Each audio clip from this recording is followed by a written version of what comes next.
Good after morning, it is Wednesday, my dudes, which means it's time for another buyer's guide. And if you missed last week, we went through the checkpoint specials on Evetech and selected top 10 from there. But this week, we're going back to the norm. Those are still active though on the store, so if you go to the first two pages over here, click that button, there we go.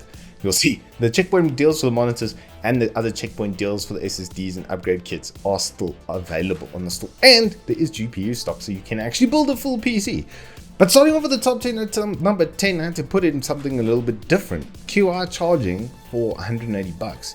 That's kind of what you would pay normally for a normal charger, except that this is QR charging, so you can just put your device on top of the pad and then it charges from there. That's pretty damn cool, I have to say. 10 watt charging as well is not bad, and it's QR certified, so any QR certified device is going to work on this for 180 bucks. At number 9 is the best budget wireless headset pretty much ever, EU. Uncle Evetech did us a big favor with this one because it's actually kind of sick. The only thing is the mic stops working before the wireless headset on the wireless. No idea why, but you can get some pretty decent distance from this, and especially if it's line of sight, you're looking at like 10 to 15 meters casually. So yeah, it's pretty good. Battery life 17 hours quoted. That's at a 60% volume. At 100% I still got 15 and a half, so it does have the goods. And did I mention it's wireless? And number 8, it's the smallest mechanical keyboard size you can buy, pretty much.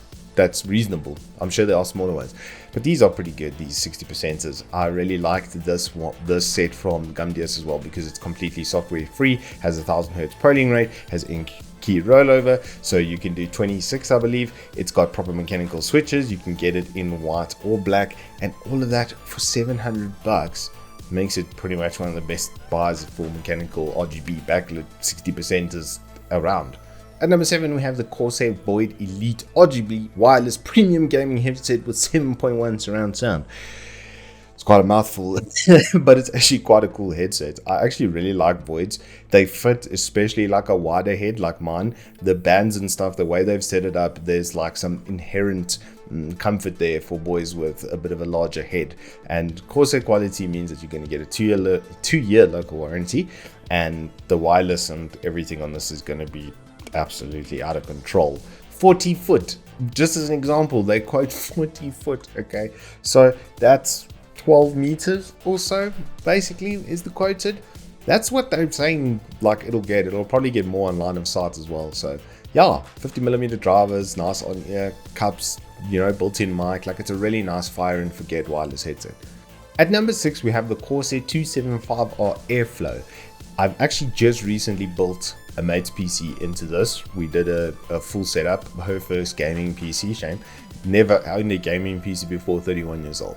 So we built her gaming PC for streaming and that sort of stuff, and I wanted to get something that she could grow into and, you know, upgrade as time goes on, but still had a really good base platform. And that's exactly what this is, because you get front mesh with all the filters and all of the lovely stuff, but 360 more rad support. It comes with the 3120s, so you won't need to add cooling for like a mid-range system, but it's got expansion to do that, because you can add on top, obviously, as you can see by the mesh and all of that sort of stuff there. The bottom panel mesh pullout is nice. The way it looks is also really nice, and the size is very good for the amount of money that you're spending here to get that amount of clearance. You can see there's quite a lot of clearance there for a big boy GPU. So if you're looking at like getting a 3060 Ti Broad Strix massive boy, you know, or like a 30, like those Supreme 3070s and stuff are super long cards, but they will fit inside of the system because you get all of that.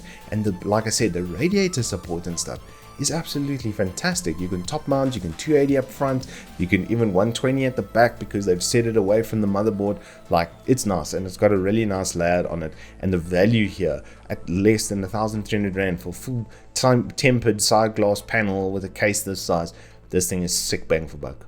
At number 5, it's your boys Hikvision dropping a 1TB for 1,400 Rand. Do a squat thing. I actually need one. I need it bad, because a 1TB for 1,400 Rand. A spinning disc 1TB is 900 bucks. That's an incredible price for a drive that comes with a 5-year warranty. if you've been waiting to get an SSD and you wanted to get something big for games and you want to be able to put your COD on there at 260 odd gigs, grab one of these. Coming in just ahead of that is one of my daily drivers, the E2005 12 gig. I use this thing all the time. There is a review of the 2TB that I do in this one, Spock Vision and all. But it's really good bang for buck. The performance doesn't degrade over time at all. I edit and use a lot of 4K footage and stuff off of this thing. It costs 1,000. Well, the bitrate is 125 megabytes per second. Okay, on the 4K footage and stuff that I work with. So if I had to use that off of a spinning disk and drop it into Premiere and it's trying to create peak files and stuff for that, it will have a small heart attack if it's not running off an NVMe. So I edit off of this SSD and it's seamless. I literally wait 3 seconds for a 3.5 minute, like 4 gig, 4K file to create a peak file. It's super sick. This thing works like a bomb. I play games off of it. I abuse it consistently. Had mine for 2 years and it hasn't skipped a beat. 5-year local warranty as well. Hikvision with a warranty. It's sick. At number 3, it's one of the upgrade kits that are on special. This one specifically because of the motherboard. I just had to pick it up. Z590 means that you're going to get that new NVMe PCI Express 4.0 as well as on your graphics card as well. So you have got some future proofing for that, even with DDR5 and stuff on the horizon. It's not going to make that much of a difference. I don't think. We'll have to see. We'll have to see when it lands. The speeds and stuff that quoted are crazy. But right now, for like something good, reliable, like a top gaming processor with like easily a top 10 gaming processor without having to spend like ridiculous amounts of money, 16 gig RAM, and now with a 240mm RAD, they're throwing in a 240mm RAD. Now with that 240, now we can have some fun with that K series processor and do some overclocking, and the board is also set up for that because it's got a 10+1.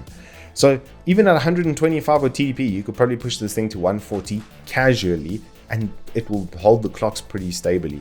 Motherboard, graphics card, or motherboard's motherboard's audio card is quite nicely set up. The new DACs are much better. I'm actually super impressed with my X570 Tough.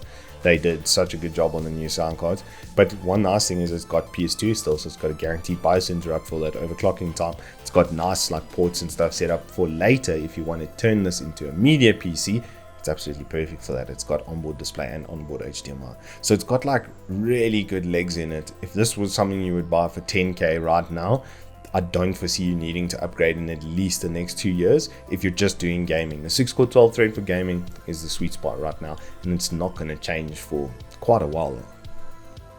At number 2, it's the cheapest way to go 144 Hz. This deal begs belief because normal 27s were about 3 grand, okay, and those were 75 Hz IPS. While this is a TN, it's still a very good TN, and 144 Hz. That's the main thing. So if you're looking for that input delay reduction, this is the one I would steer you to. It's also got a nice small stand so you can get nice and close up on the monitor, and it's got a periscope neck. The design is quite understated. It's nothing to look at, it's not a big looker, but I kind of like that as well. I've got the 27-inch of this, which is slightly curved in a VA. I kind of wish it was TN because yeah, the pixel response time is not nearly as good as the TN, and it's even got 350 CDM squared brightness, which is like a lot. It can go very bright. It's LED lighting system as well. Like it ticks all the right boxes for me. And then you look at the price and you're just like 3-year warranty for 3 grand, so it's like $1,000 a year. It's pretty damn good. And lastly, my deal of the week, it has to go to the 27 240 Hz G-Sync AMD FreeSync capable Alienware. Just look at the thing. I'm just gonna scroll down here. Just look at it. It's like, it's a pretty looking screen. Okay, dimension is 240 Hz. Dimension is covered by Dell's premium panel guarantee. So if you even have one stuck pixel or blocked pixel inside of your warranty period, they'll swap out the screen or swap out the panel. That's disgusting. And it's a 240 Hz G-Sync. Like, I can't tell you how giddy I get around 240. Well, I think you can see when you're playing like CSGO, for instance, or Dota, and you're well over that threshold of FPS, especially in CS, like 500-600 FPS casual, because 5900X life, right? Very blessed there. But can casually see those kinds of frame rates and speeds. Now put that through a 240 Hz G-Sync where it's timing those frames with the monitor's refresh rate at 240 Hz. It's silk. It is so smooth, you actually can't believe. And this price and spec, I don't think is going to be around for a while. The new generation of stuff is going to come out at 1440p. So people that want 1440p, wait for that. Personally, I don't mind 1080 on 27. It is a little bit grainy. It's always going to be like that because you've just got less pixels per inch.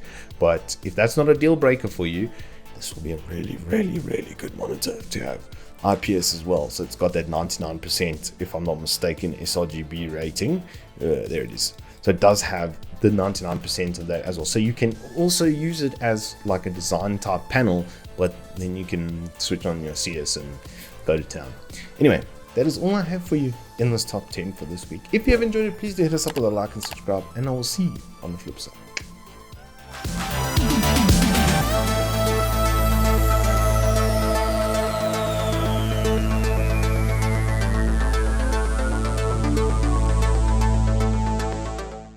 It is Wednesday, my dudes.